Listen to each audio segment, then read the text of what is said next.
Now entering Rich Reviews. Hey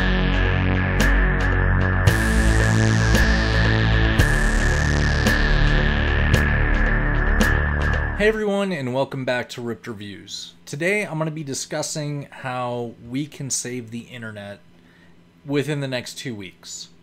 So, net neutrality, if you're not already aware of it, is a system that the United States government put into place, it was a year or two ago, to combat big corporations, big internet service providers like Comcast, Cox, Charter, AT&T, Verizon, all of these big companies that deliver the internet to you.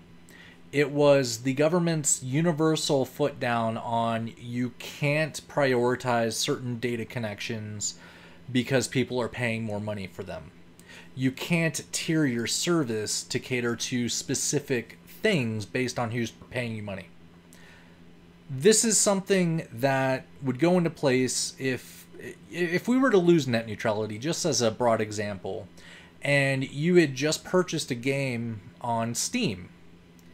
So you go into Steam, you go to download that game, and you download it, but when you go to play online with friends, let's say it's Battlefront 2, you get the new Star Wars game, but you have connectivity issues and you get a screen up that says you can't play your games online unless you pay Charter or Verizon or whoever your internet service provider is an extra fee. So you're paying your $50 a month for your internet, and then you have to pay an extra $10 a month if you want to play games online. Okay, so you're playing games online or whatever, and then you're looking to find someone else that's playing this game online. So you get on YouTube and you search, who's playing this game. You get another pop-up that says you need to purchase the video entertainment package.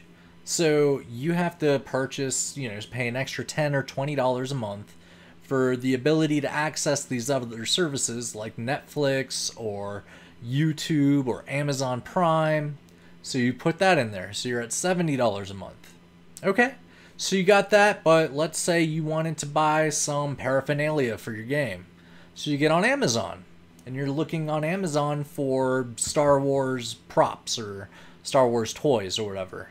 But now you get another pop-up, and it says you need to purchase our shopping pass to access Amazon. So you've got all that. You're, another $5 or $10 there. So you're at $80 a month. And then you get that, and then, we'll send your confirmation email to your email. So you try to get on Gmail or whatever. But you've got another internet block there. You have to pay an extra $5 or $10 for their email package so that you can access the email that you already use. So that's just one example of how net neutrality is protecting your wallet.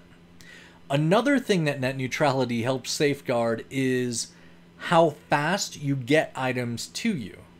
So right now, the internet is set up so that there are no express lanes. Everyone has an equal connection. I guess on an individual, small business level, this means that a mom and pop website gets the same amount of bandwidth as a giant corporation like Google. On a smaller scale deal, you as a person on the internet, regardless of any of your background, whether you're a Republican, a Democrat, Hispanic, black, white, Asian, you have the same access to the internet as everybody else. And your bandwidth doesn't change based on what you want to look at. Without the net neutrality laws in place, they could discriminate against for any reason, and they could block a news article from you. Or they could make it really slow to say, watch CNN. They might slow it down really a whole lot because they don't want your demographic exposed to that particular website. So they could block it because they don't like you, or they could slow it down, and all this without you knowing it. And, if you think about, cookies on your browser from every other website you go to, you're browsing on Amazon, and then you get on Facebook, and, you see, oh, here's, a television that I was looking at on Amazon, but here's an advertisement that says I can get it cheaper on Wish or Geek or whatever. That kind of monitoring is something that we're already used to.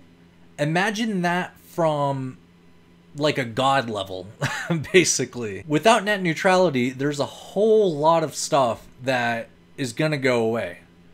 And it might just be incremental at first, but it's something that's going to go away. And this is something that we really, really need to combat. In the description, I've put in a whole bunch of links that I hope you guys check out. There are links in there for how to write your congressman. There's one website in there that I think is really cool, where you just put in your phone number and it connects you with your congressman directly, so you can leave them a voicemail.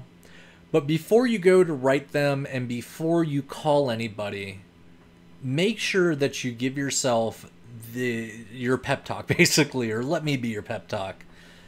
Be professional, be friendly, and be kind. Explain your story if you want to, and just explain why the internet is what it is to you and why you want it protected. You need to be friendly, you need to be courteous, and you can't just yell at them about how much of a fucking idiot they are for even considering it. You are combating corporate greed. So on one hand, they've got like a giant bag of money from somebody. And then there's your voice. Your voice needs to be someone that's kind, someone that's courteous, and somebody with a genuine story to tell about why the internet as is important to you. Because if I was somebody that was just getting screamed at and cussed at all day, and it was like, you know, listening to this guy or giant bag of money, I mean, what are you going to pick? You got to be nice to these people. You got to be professional.